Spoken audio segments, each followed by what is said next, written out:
Hey guys, hello and welcome to Total Health with Dr. Nick. Today in this video I want to talk to you about the 4 worst foods that prevent weight loss. Now it's that time of the year, you're trying to get in shape, you're trying to look good. Ladies, you want to look good in those bikinis.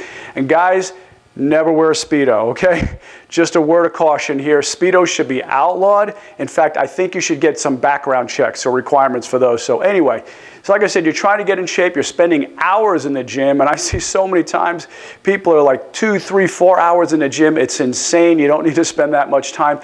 Guys, you cannot work off a bad diet. So we're going to be talking about today, like I said, the 4 worst foods to eat that could be absolutely sabotaging your efforts. The reality is 70% of your weight loss or your muscle gains are coming from your diet, not time in the gym. So you can't, like I said, exercise the pounds away. There's no way you can burn enough calories for a poor diet. So you are sabotaging results without a doubt. So guys, if you like what we're talking about today, please make sure you like, give me that thumbs up, make sure you comment, you share, or really more importantly that you subscribe. So please go ahead and do that. Anyway, let's jump right on in.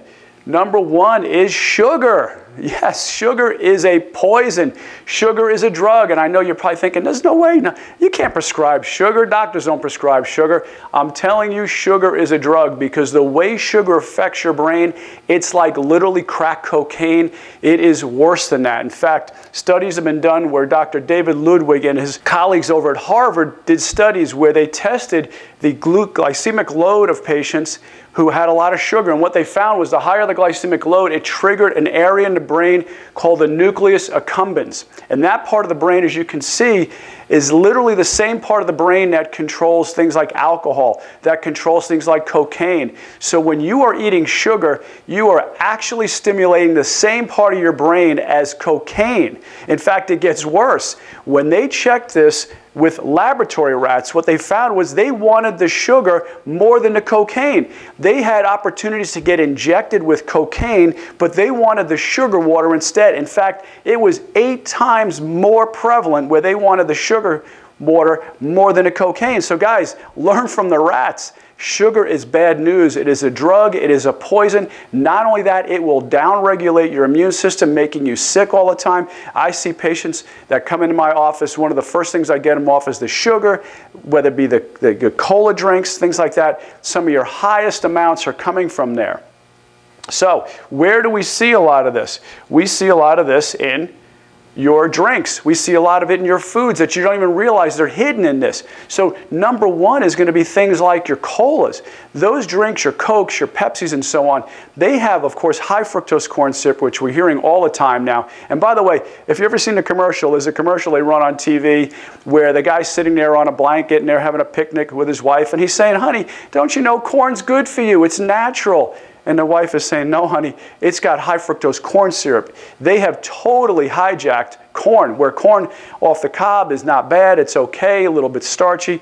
But when they took that and concentrated it into high fructose corn syrup or even just corn syrup, that's where you know what broke loose. It got really, really bad at that point because they're putting it into everything now. And why? Because it's cheap.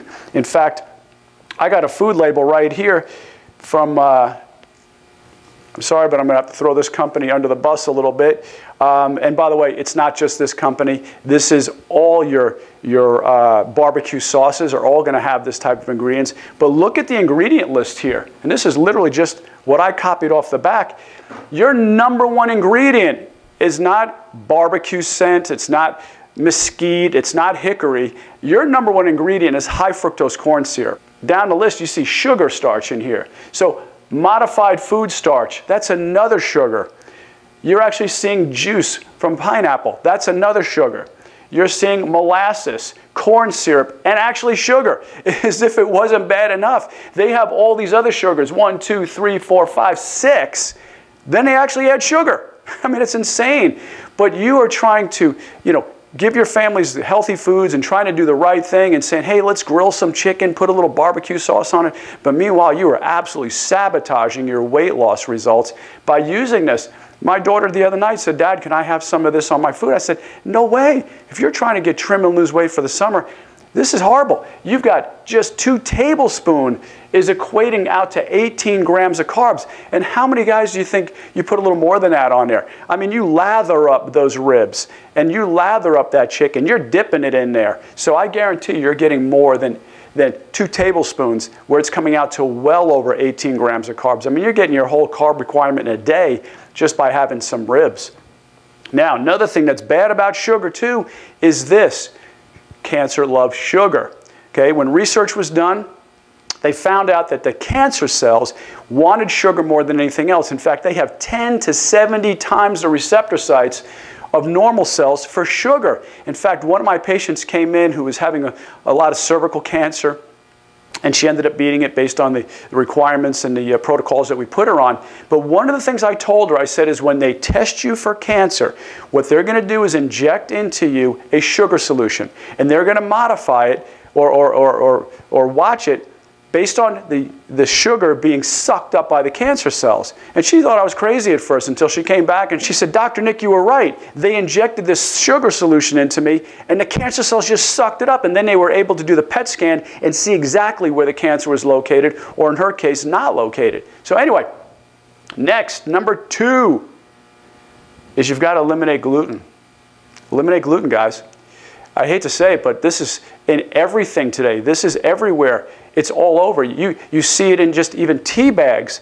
You see this in gum. You see this in foods that you would never think gluten is in. And the reality is this is not the same gluten that we had when our ancestors were growing up.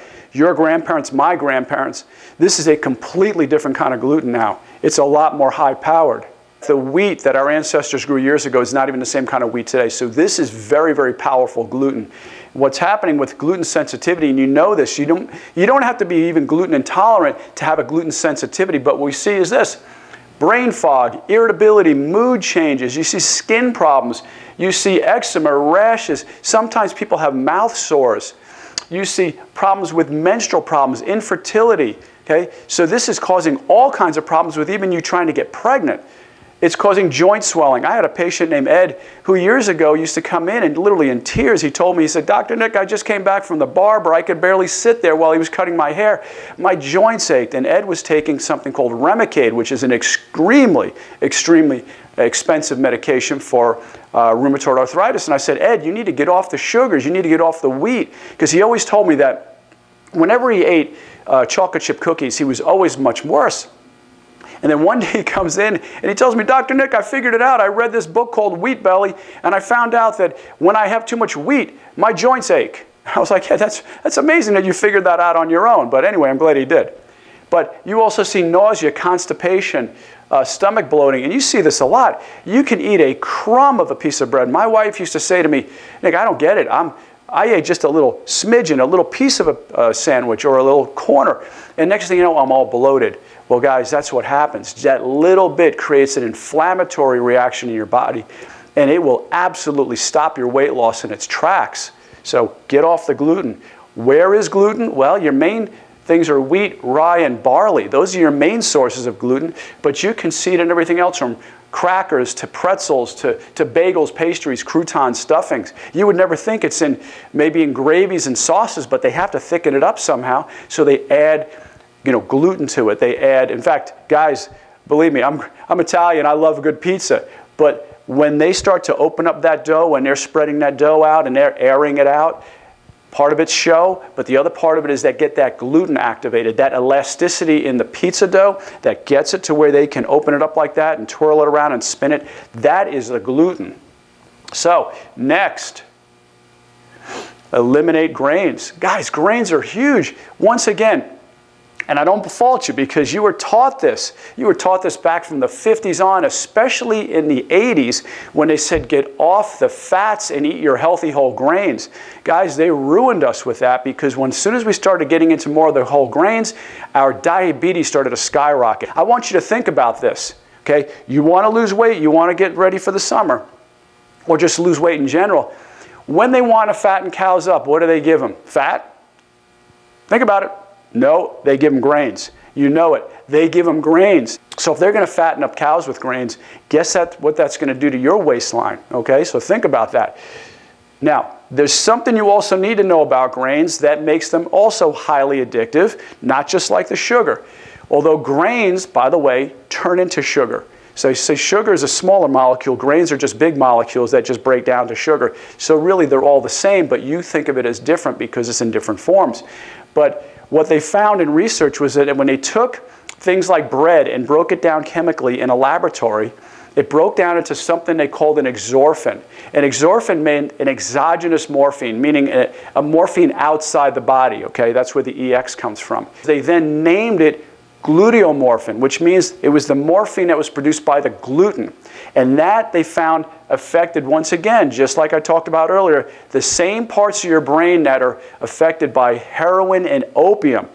And they figured this out because they were able to give patients something called naloxone, which is a drug that was able to break that high that they were getting from actually using bread. So yes, cheaper than heroin, eat your bread if you want to get high. And by the way, this high lasts for hours. Not only that, the grains cause something called leaky gut syndrome.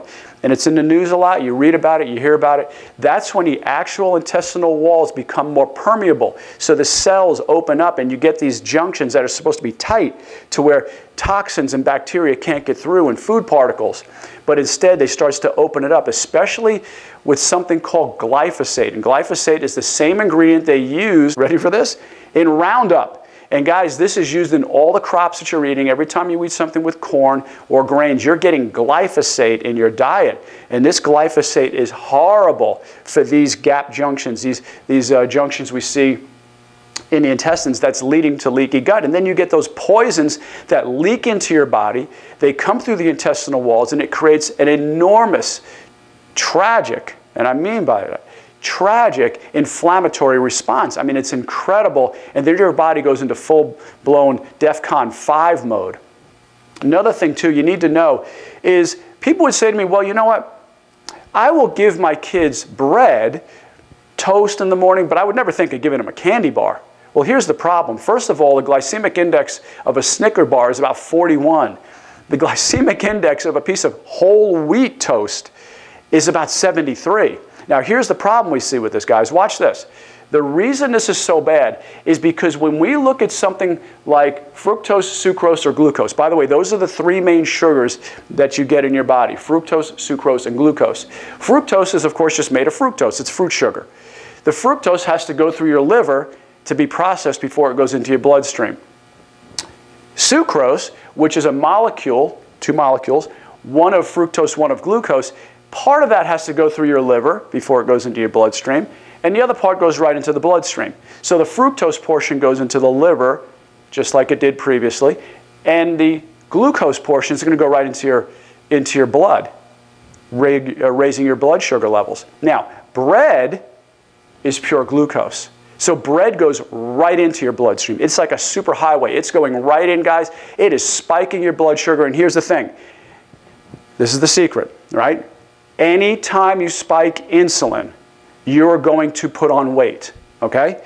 Anytime your body has insulin flowing through it in small or large amounts, your body goes into storage mode. So any food that you eat, I'm going to say it again, that makes your body produce insulin, you go into storage. Now, here's a problem.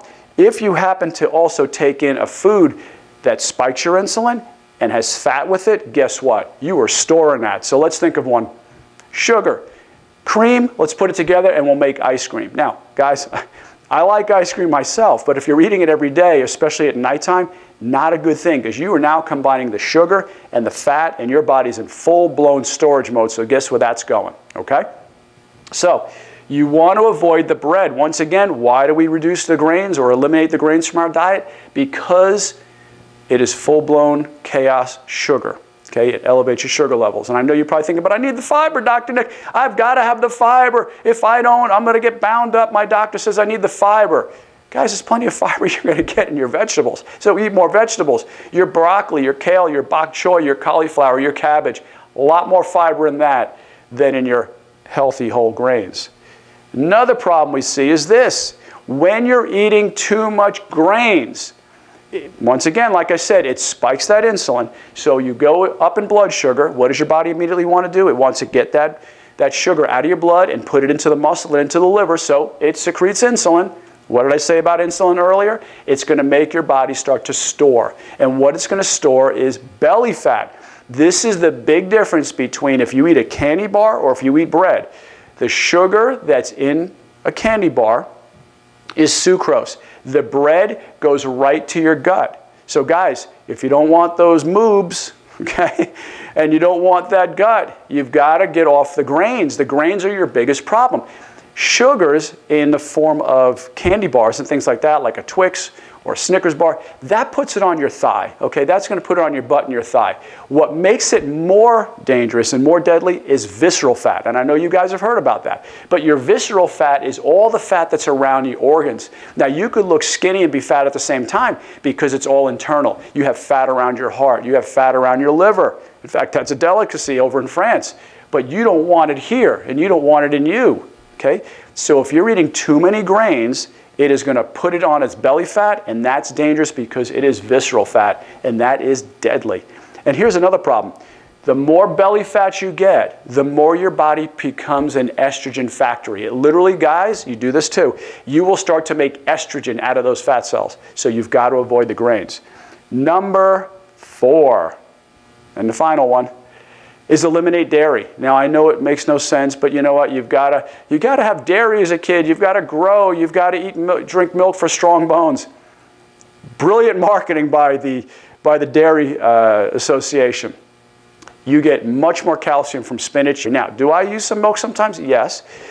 But it's in moderation. It's sparingly, and preferably if you can get it grass-fed and raw, even better. But guys, this is the problem we see with dairy. It creates an inflammatory response. A lot of inflammation, skin conditions, eczema, allergies. You see this because you're thinking, well, it's the lactose. My kid has a lactose intolerance or a lactose allergy. Guys, it's the milk in general. Milk is made for animals that are going to grow, like cows, to 400 pounds or so in their first year. Your kids aren't doing that, or maybe they are if they're drinking this kind of stuff. But congestion, you see postnasal drip, you see that mucus, you get that congestion in your lungs. It's coming from the dairy. You get skin eruptions, you might get eczema, irritable bowel, constipation, you know it, you get bound up. And it's funny, I got to laugh because I was just thinking of a movie. One of my favorite movies is Cat in the Hat with Mike Myers. And in one of the scenes, the kids ask him, hey, Cat, do you want some milk? He goes, no, thanks. It gums up the works. It does it to us too, so you don't want so much milk, and it will cause weight gain, all right? One of the causes too is the fact that they use a lot of steroids. They use antibiotics. The cows get so many infections, and so you're getting in all those hormones, you're getting into steroids, you're getting into antibiotics with the amount of grains that you eat. I'm sorry, the amount of milk that you eat or drink. So guys, I hope this is good information for you. I hope you liked it. If so, please, you know what to do, right? Comment, like, share, and even more importantly, subscribe. So we can be able to give you more and more information. You'll get notifications. Turn on that little bell over there so that you can get notifications of whenever we put a video out. So guys, I hope you liked it. Let me know what your comments are. If there's any other topics you want me to do, let me know, and I would be more than happy to. This is Dr. Nick. Have a blessed day, and take care.